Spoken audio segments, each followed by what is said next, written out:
Here I am again. Thank you very much to everybody for joining us at what is another very interesting panel on German ship management. What next? I will welcome all the panelists, and I will turn the floor over to Pino Spadafora from RINA. I would like to thank all of you for being with us, and I will let Pino introduce everybody and take over.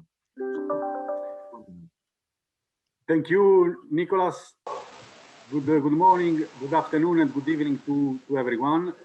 And thank you, of course, to all our panelists, which will make this panel for sure very interesting.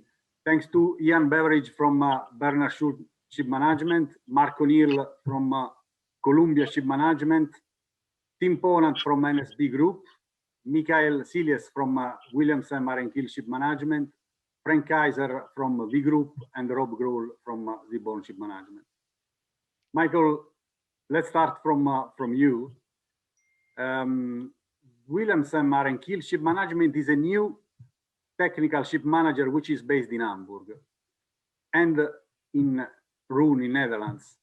The joint venture between Williamson gives a huge service leverage and a stronger networking.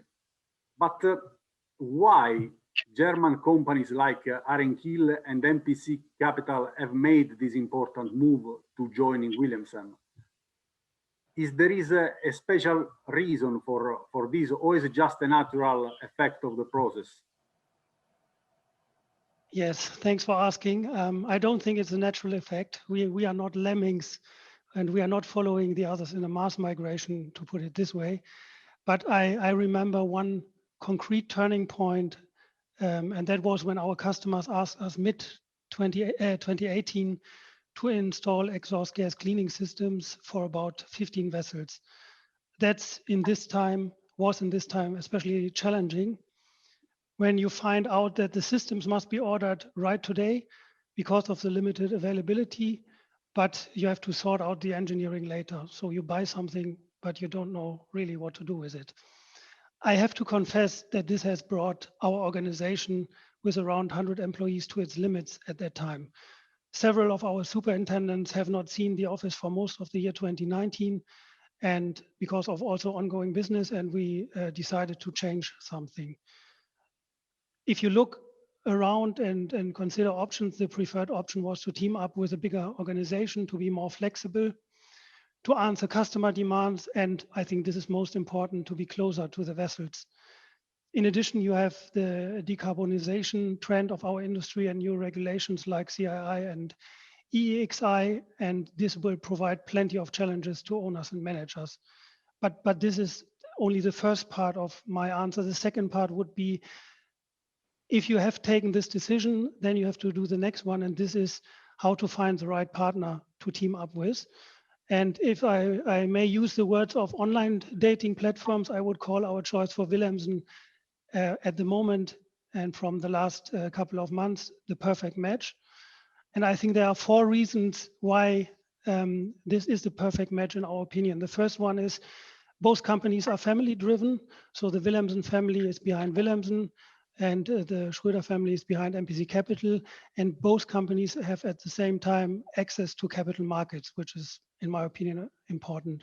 And we have a very similar asset light, asset heavy strategy. So on the Williamson side, you have Wallenius Wilhelmsen as the owner for car carriers, and you have Williamson Shipmanagement as managers. And on our side, you have MPC Container Ships on the owner side, and at that time, Ahrenkiel Steamship on the manager side. So that's the first point, that we are both family driven. The second point is culture.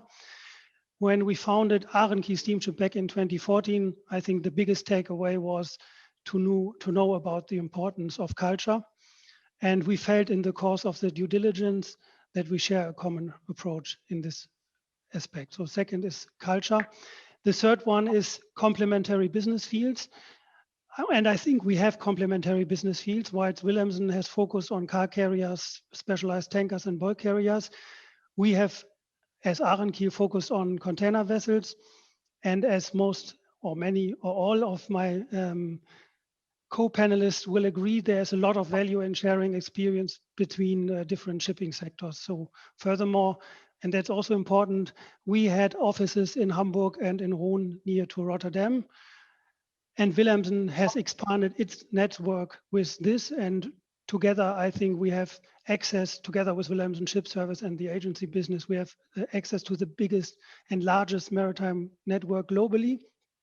And this has become a big advantage in times of global pandemic with all the travel restrictions in place. And the fourth point is strategy. I think we share a very similar view on future trends in ship management. We have both independently of each other developed our own strategies in terms of IT, performance systems, and all the stuff which is on the agenda today. And Wilhelmsen has in addition, or has been already active in autonomous vessels and more experience with alternative propulsion technologies, which is another advantage. So a perfect combination. In my view, yes. Yes.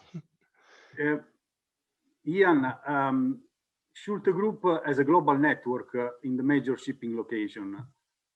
Internationalization and globalization is for sure is an important trademark for all the biggest shipping companies in Germany. And you own and manage practically every type of ships. I mean, LNG bunker ship which are supporting the wind industry. But considering the actual trend of the shipping in Germany, where your next business, your next tonnage is coming from? Well, I think that the topic for our panel is ship management in Germany, and I mean that's definitely an area we would like to develop further. Yeah, we have to, I think, change the perception of Germany as a ship management location. I think the German shipping cluster is strong, but it had its heydays in the days of the KG system, where it had a tremendous growth, and we built up a lot of expertise and a lot of competency. But basically, that was as an owner manager, which is quite different to a third-party ship manager. So I think we need to continue the journey of changing the mindset of the management operations in Germany to gear up more for third-party ship management. So it's a service business, and that is still quite a long journey. Of course, internationally, it's a very competitive business, but I believe that we can also successfully manage ships from Germany. I think the cost structure is competitive, but I also believe that there's a need to continue to change how we manage vessels. So that means more digitalization. That means more different skills that we are accommodating. So I think in due course we need to move away from the model that somebody has to have served on board a vessel for 10 years or 15 years before they can be involved in the front line of ship management, which will help us attract more younger people into the business, because of course in Germany we don't have a tremendous pipeline of seafarers. So we need to change how we manage the vessels, and I think we need to change the perception of Germany as a ship management location. So that means enhance the German maritime cluster, get better support from the local government, from the state government, and also advertise our capabilities. So I think as Banner Schulte Ship Management, we'd like to continue to build up our capabilities here. At the moment, we see more growth in Asia, but that's also because a lot of the end users are in Asia, the ship owners. That's where the fleet expansion is happening. But I think in Europe there's also still a lot of good potential. And yeah, I think there's also the scope for German ship managers to also focus on higher value tonnage, so maybe LNG vessels or cruise vessels, or the offshore wind farm industry, which is on our back door. So installation vessels or jackups or service operation vessels. So I mean, obviously there we would have a geographical advantage compared to somebody in Asia. So I think there's a lot of good reasons for ship management in Germany to succeed and prosper. That we are coming from a different environment where it was an owner-manager environment, which is quite a different mindset to a third-party ship manager. So I think I've taken my time slot.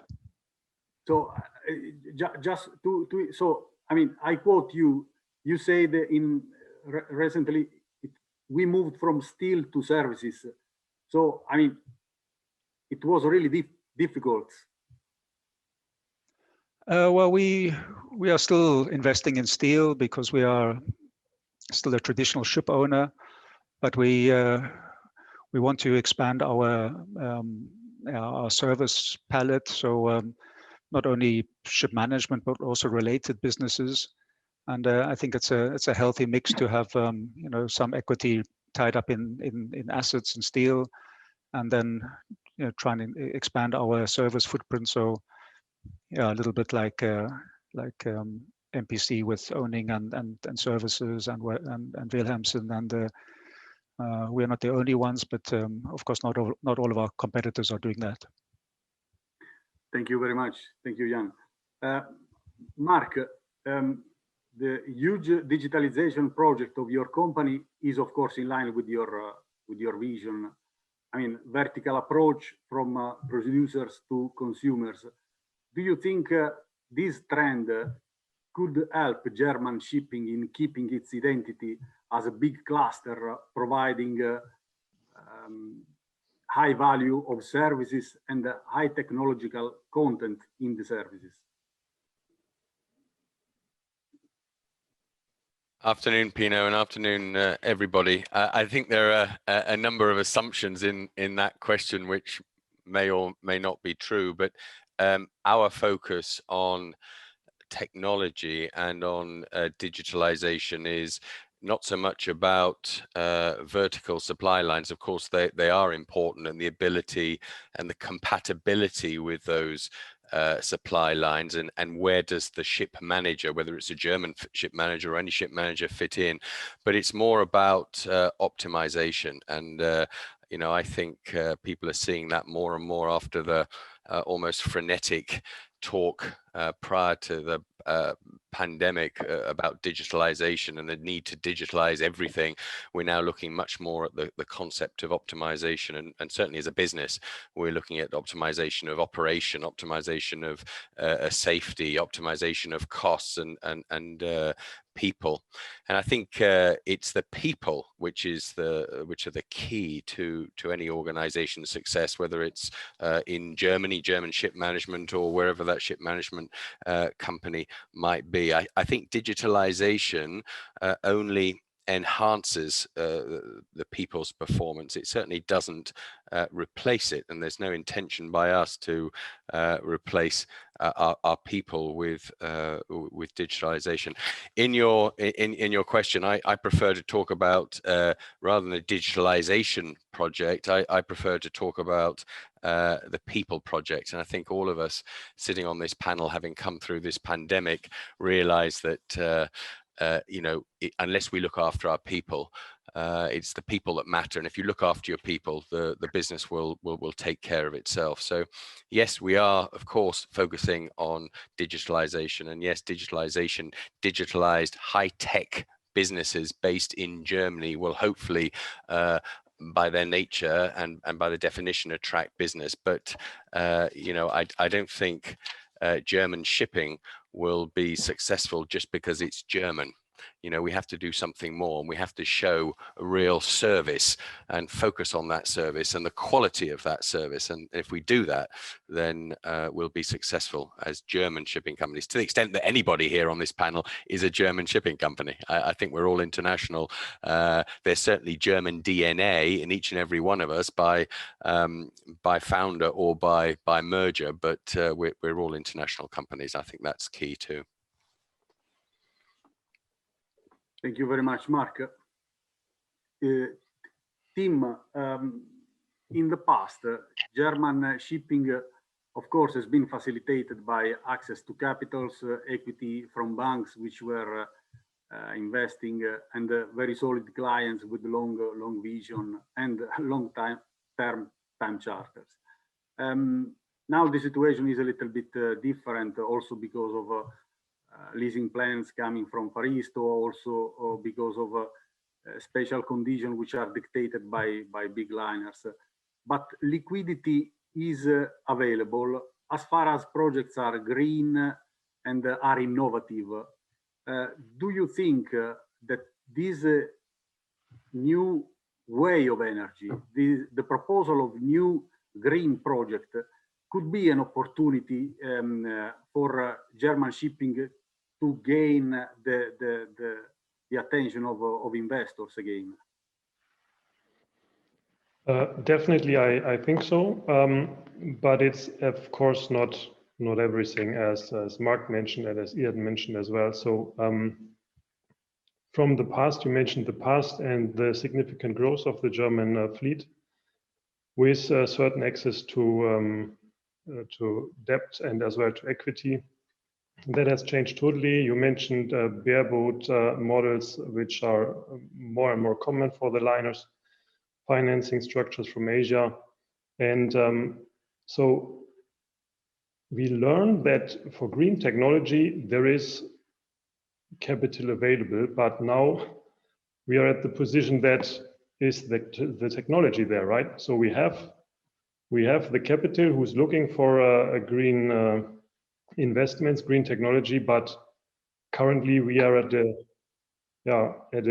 transition period in between what should we order if we order a new vessel by today. So we see that there is a move to LNG, but some say that's only a transition. We will have CO2 in LNG in 2050 as well. And what should we recommend to owners which are approaching us today and asking us, so I want to make a new build and what to recommend? So at the very moment, we just can recommend, for example, LNG. And is this green enough for investments? I'm not pretty sure. And what we learned in the previous panel from Mr. Schacht is that they see that the cargo owner at the end is willing to pay a higher premium. And I think that is one of the very important first steps in the beginning, because our experience from some 5 years ago when we were developing a 5,000 tube container project propelled by LNG was that the initial project partner couldn't make it any longer, but then we tried to market this project with other liners. And the main answer was that days that the cargo owners at the very moment are not willing to pay this premium. And if this changes, I think this is one of the very important steps ahead, because that covers the demand side. And now we all need to see how we get ahead on the technology side. And there are so many promising projects all around. So, and we all, as we are sitting here on the panel in the conference, we need to cope with this challenge, right? So we know today we do not have this technology, the final technology, but it is a step ahead, and it will be smaller steps, and sooner or later we will make it. And what will it be at the end? I guess that's the very problem in the very moment, because you know, all lifespan of a vessel 25 years. So if I go for LNG by today, and today is 2021, so then it means 2046. Okay, that's maybe enough to meet the target with a new vessel in 2050 for this specific vessel, but there are more vessels to come in the next year. So will there be a retrofit technology from LNG to a greener technology? And then, of course, we are talking about retrofits for existing fleets. And there we need to see what we can do. So we have currently a sail project for LR1 tanker, and the results in the very beginning are quite promising, but that's of course not a final solution. So overall, I guess we need to start the voyage. We started the voyage already, but the voyage is long and it needs a lot of strengths from all partners involved. So, I mean, I see that you see anyway an opportunity. I mean, this trend of innovation for boosting a new project and so investing eventually new and fresh capitals. Frank, Mark was talking a lot about people. Training and human capital are, of course, still an opportunity for Germany, because Germany is still a pool of rich of tradition, experts, engineers. How are you combining these elements with your internal training system? I mean, for onshore and offshore multicultural personnel, which are working within your group, of course. No, definitely. Thank you very much, and good hello to everybody. No, Mark is very right.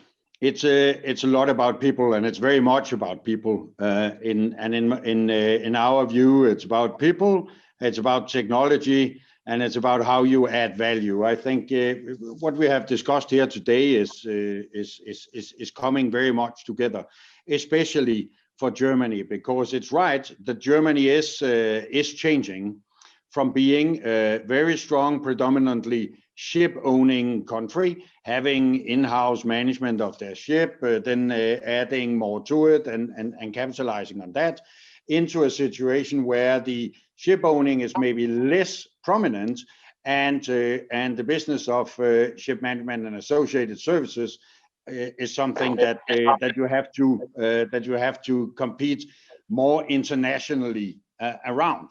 So you might have some strength in having in-house ownership, but going out into the markets, you're sort of in the same ball game as everybody else. To go into that business, you need to have new talent coming in, and we see that traditionally we have taken people with a seafaring background. We will do that in the future as well, but we also all know that the people we traditionally have taken that are closer to our own culture, being that German or Northern European, are now getting less and less, as majority of seafarers are Asian or Eastern European and so on. Meaning that we have to get the human resources from these locations into our societies or into where we're operating. That would be that is difficult, because there's a cultural thing that needs to be bridged. There are issues around the free movement of labor, and there are the cost of transferring people forward and back. So you need to substitute what you have done in the past with something you can do in the future.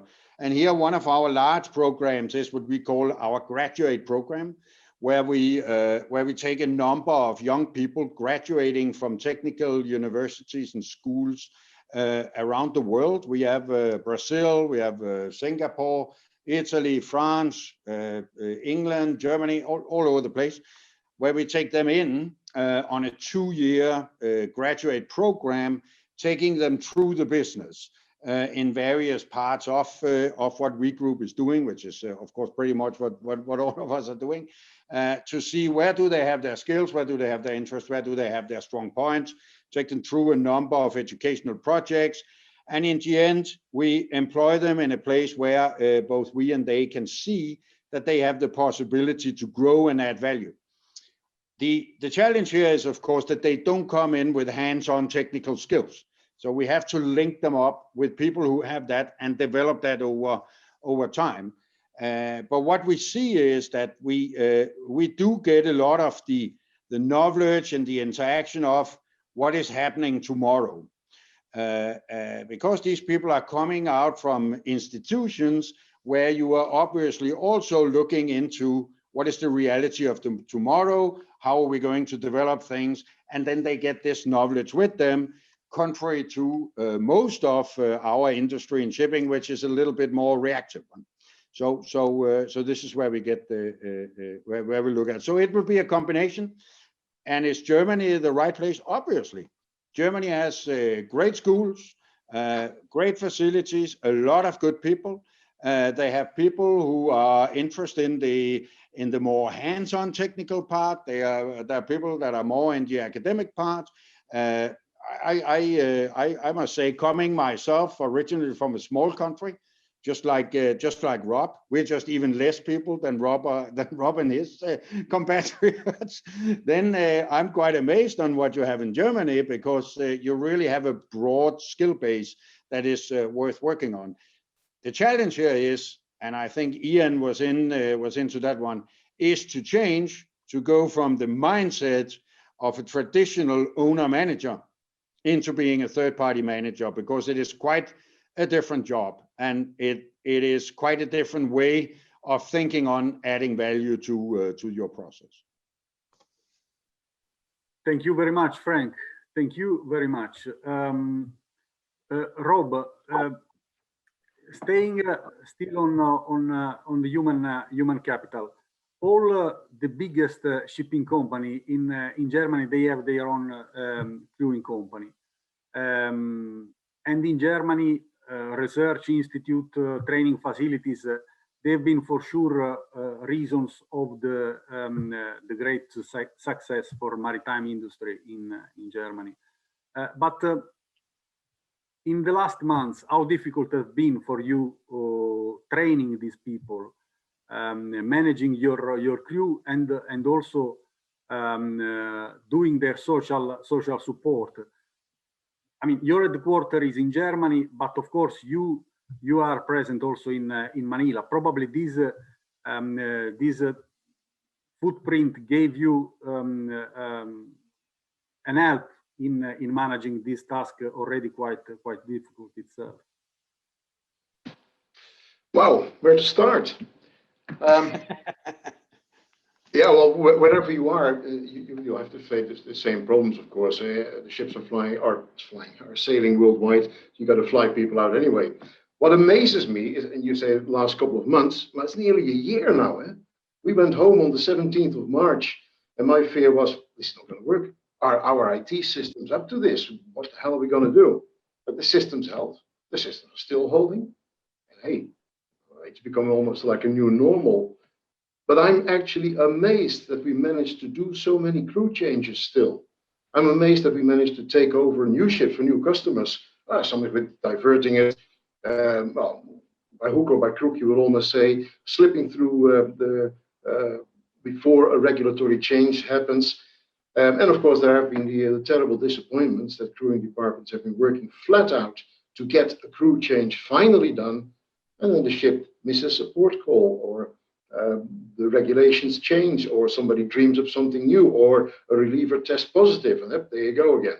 It's been a real nightmare. Still amazed we managed to do so many changes and taking on new ships. But if you put the whole problem of crewing, crew exchange, crew fatigue, safety of ships and crew, if you put it in perspective, then you only have to look at the Neptune Declaration to see what the hell is going on.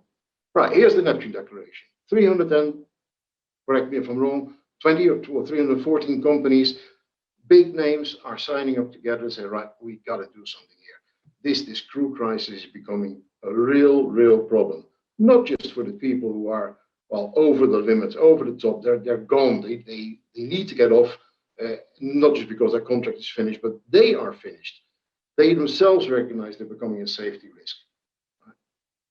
So people get together, they present it at the World Economic Forum in Davos. Beautiful. What do you see in the press? What have we seen? One article that has been regurgitated a bit in internal shipping press. One small article on BBC World News, sort of way down the app and way down the website. Then the next day there's a presentation on decarbonization. Boff, all over the place. Decarbing is the big thing. Well, it could have been digitization, of course, but that happened to be decarbing. Good. So again, it shows that the realization that, well, shipping keeps the lights on in the world, that shipping is just vital for the whole economy to keep going, that shipboard staff, seafarers, are no threat to any healthcare system in the world because they're passing through these countries of transfer. You can keep them isolated. Christ, you can put them in a little van, put plastic around it and drive them to the airport, in a matter of speaking. But the reluctance of authorities, of governments, of ports to really help and say, right, we're going to make this work because A, these people are tired and need to get home. That's a human right. B, they're becoming a safety issue. And then we'll have oil on the beach or an explosion in a port or a big collision. Oh, we know who is going to be blamed then again. The realization isn't there. Now, why? Several of the previous speakers have said it already.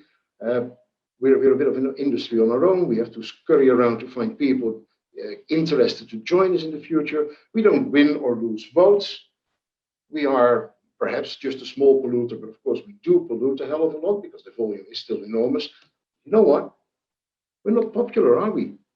We are not the people who fly you to your holiday destination.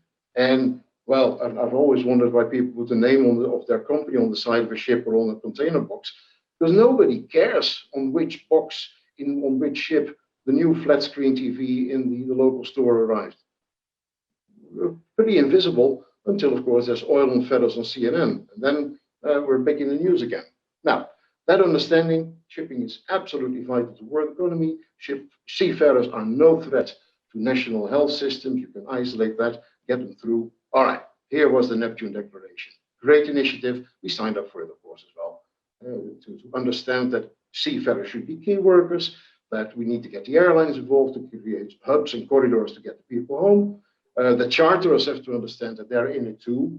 And if they insist on clauses in the charter parties that deviation for crew exchange is not allowed and puts the ship off hire, then you think, well, come on, what are we doing now? If you are really serious about keeping containers off the beach or oil off feathers, well, then you have to play your part as well in making sure that the people have a safe working environment. Now, another one that came in this week, and I love that one, the yearly Seafarer Happiness Index or survey, that thing that is produced by the missions to seafarers now, not seamen anymore, seafarers. Excellent. And what does it say? Well, something that we as ship managers have known forever. Little things go a long way. Mark said it. Concentrate on your people. Work with them. Their social happiness. They're feeling good about what they're doing. Belong to a company. It's about getting a better gym equipment so you can actually do a bit of physical exercise on board and not just live in a tin box and work. Really true. Wi-Fi. Hang on. We know what happens when you're searching for a Wi-Fi connection. Things can go really badly wrong. Well, these little things have a big, big, big effect on crew morale and perhaps even on attracting people to this weird and wonderful industry.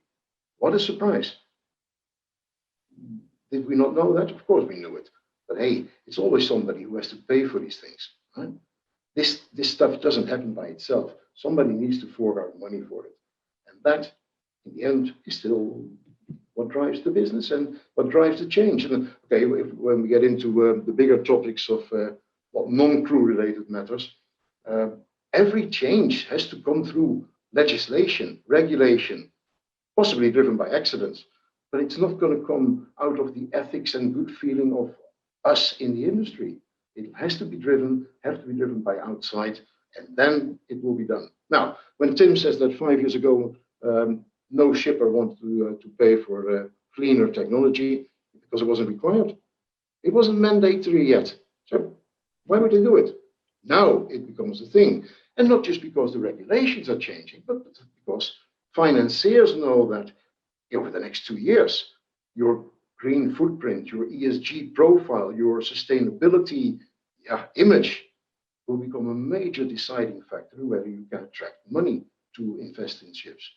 Good. Whatever the reason is, it's coming there now. It's getting done. Can only applaud it. Now, then you asked, well, back to the crewing thing, of course. I sort of sideswept your topic a bit. Own your own crewing business. Well, yeah, of course, because it's people. We own a few computers and a few desks, and that's it. A couple of company cars, perhaps, but that's it.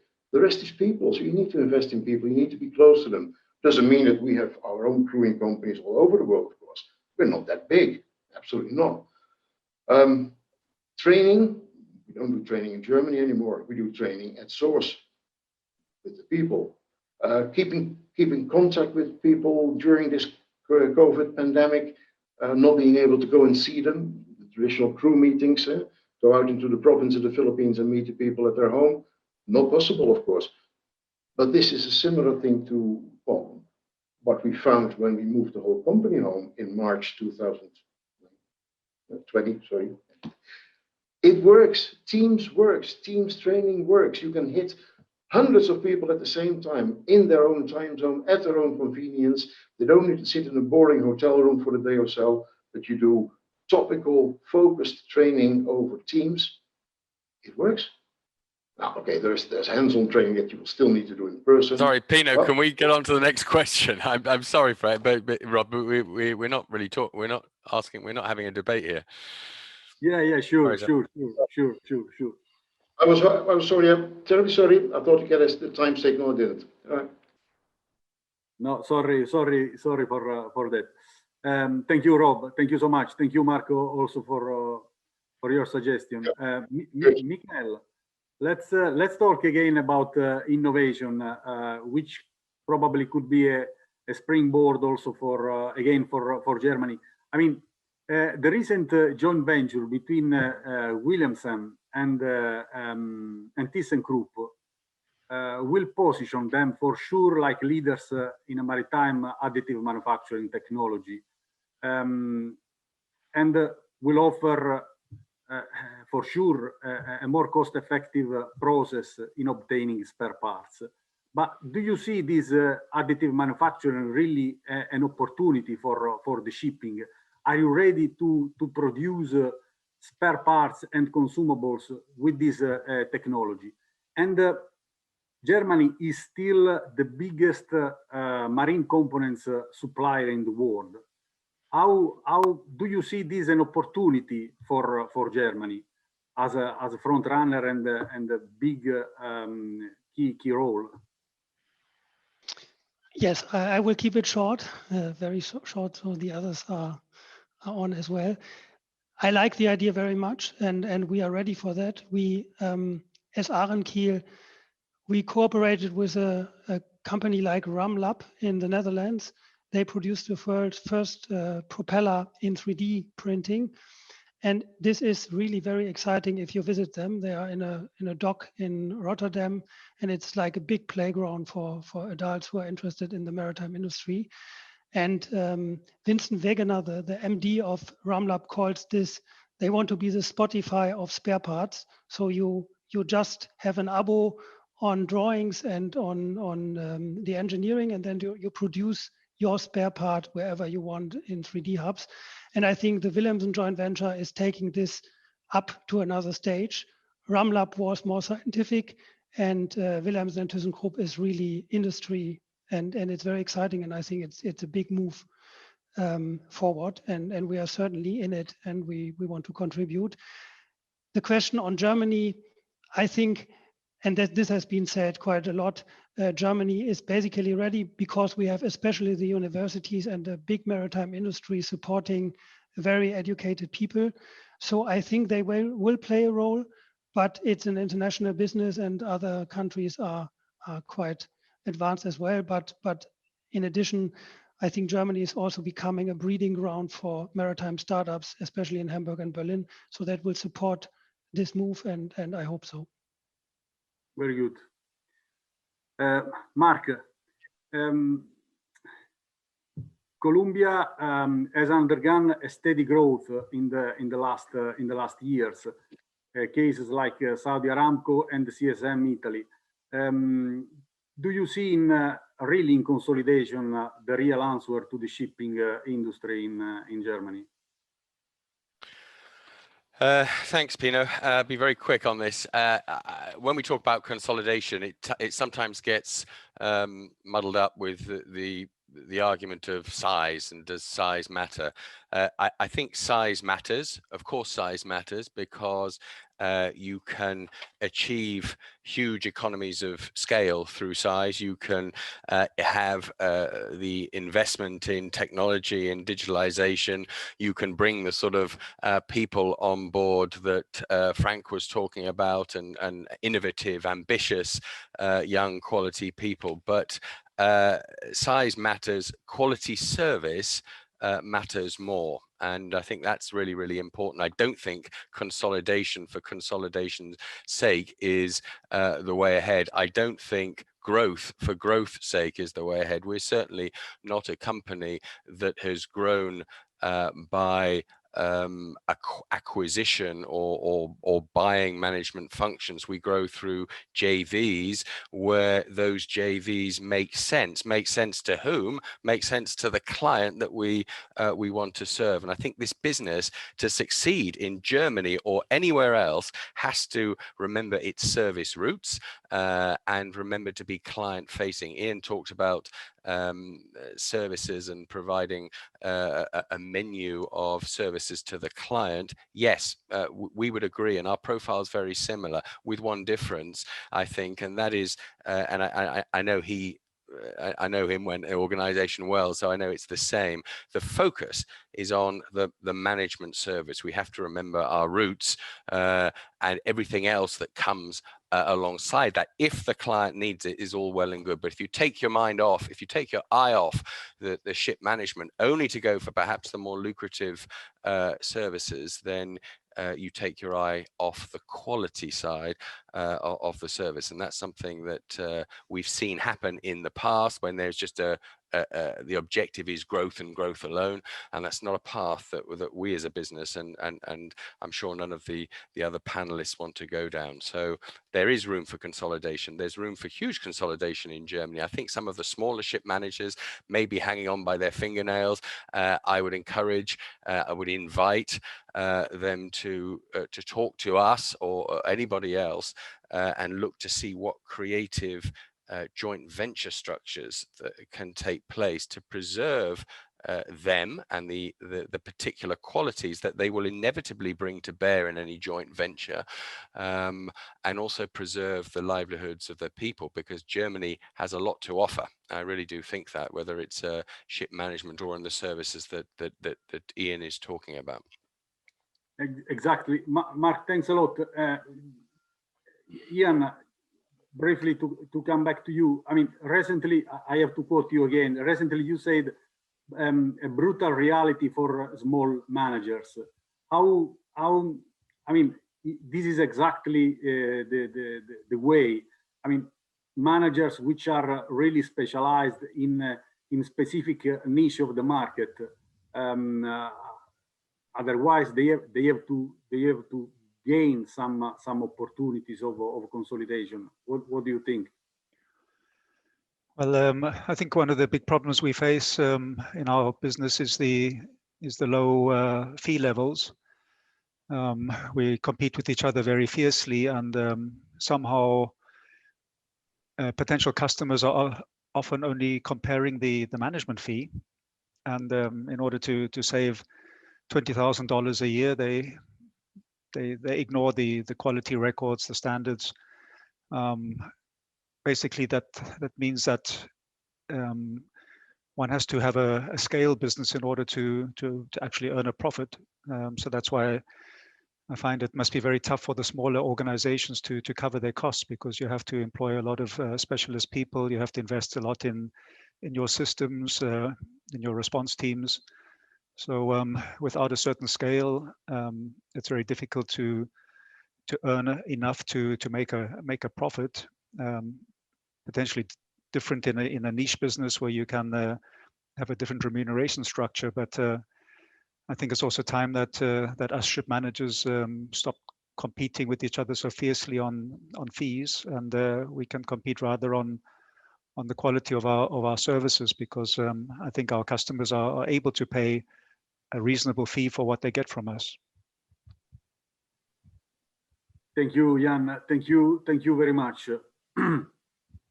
Going back to technology, Tim, please. NSB Group now bears the title of Top 100. The jury of the German Innovation Award has chosen your company as the most innovative, one of the most innovative 100 company in Germany. And NSB is the only company in the shipping and the shipbuilding category. Innovation is for sure an opportunity, a great opportunity for the German shipping. What do you think about this? I mean, do you see this really like an opportunity, and why the jurors they have chosen NSB Group? Yeah, Pino, thanks for that. So of course, in the very beginning, we are very happy to receive this award, and you mentioned we are the only one in shipping. So of course, we were not aware that the others are not participating, and it was quite a number of participants, and that we made it at the end under this 100 in this segment in Germany is of course very nice, and we are very proud of that. And Mark said it, Ian said it, and we have had, or we have a history as a ship manager, but we have as well seen difficult years in the past. So, and then of course there's the question how to handle this, and the only way was forward. And if you talk about forward, what does it mean? So we have this fee subject, and that is of course something you cannot sign your own contract, right? You have to face what the market is providing. But we tried very early to work on our process, to work on our cost structure, to work on all these things. And for example, we are working with the University of Hamburg since 10 years with one dedicated professor, and have had, I wouldn't say 100 students over all the times, but a lot. And some of our management positions are recruited from this program. And that is as well what Frank said, that you need to find the right people. So with these right people, provide them space, provide them creativity, and let them just figure it out, right? So we are in the transition period, and how does ship management look in the future? I do not have an answer yet, but definitely different than in the past. And so from that point of view, this underlines possibly the activities we did in the past. And as it was mentioned as well, we are since 2 years in the digital hub logistic in Hamburg. We have promising projects with some startups. We have implemented some of these projects already. So that's the path we are working on in the surrounding we can, right? So we are definitely not the biggest one in this round, but at least we know how we serve our clients, and we know their demands. And at the end, it's all about that, right? Making our customers satisfied and trying to provide them new technology over time. This does not mean that we are working on the H2 power plant, but at the end, we need someone who manages all this, and digitalization is definitely a step to this direction. And maybe that's a sum up of why we have been within these 100. Thank you so much, Tim. Frank, among the service that you are providing, there is also the installation of and the commissioning of scrubbers. But scrubbers, as we were hearing also from the previous panelist and from previous panel, is a short-term solution to the environment question today. Which other proposals, which other solution you are giving to your clients? Biofuel, hydrogen, different arrangement for the engines. And because we are talking about Germany, and some of the biggest engine makers are in Germany, do you think this could be a real opportunity for the German shipping industry? I'm very certain that it's a big opportunity for the German industry. And as we know, in the rest of the world, nobody is sitting with idle hands, looking at waiting for the Germans to find out how to do this. So we have to be in the forefront, and very much like Tim and his team has been, we have to get to know more. I think when we talk to our customers, it's very difficult to say you should go this way or you should go that way. I think few of us, if any, would like to be very to be very one-sided on saying this is the right way to go. We talk about the options and the opportunities and how much can you do in order to cover as wide a space as possible. But I think there's something that is even more important. Scrubbers are scrubbers. They're here. They are just taking care of a small part of the problem, and they have their own right. But what is even more important is, well, all the other stuff you can do to reduce hydrocarbons, everything. Because I'm very convinced, and that is what at least I talk to all our customers about, is that we are going to see taxes in many forms and shapes coming on anything that looks like hydrocarbons. So it's all about how we manage that whole thing until we are getting into the next step. And I think they're interesting. There's the small scale nuclear batteries. There is hydrogen, there is ammonia, there's all this. And I think some of these are really real. And some of it will probably go together because it's too expensive to make hydrogen anywhere else than using some cheap power. So I think there are quite opportunities out there. And Germany is one of these countries that should really be in front. Otherwise, the Chinese are going to run with it. That's for sure. Thank you so much. I leave hopefully a minute for Rob. Thank you so No, much. you didn't. No, you didn't. But thanks for the effort. We are at the end of the session. I would like to thank, of course, all of you for your contribution and for being with us. Thank you, Pino. Thank you very much. It's been a Thank you. pleasure. Thank you, everybody, for another great panel. Great panel. Thanks. Thank you. And a very lively one. Nicholas, I think we were just in time. Perfect. Perfect. Thank you very much. Italian time schedule. If nothing else, we made the timing. Yeah. But it was interesting, lively. I really appreciate it. Thank you so much. Thank you.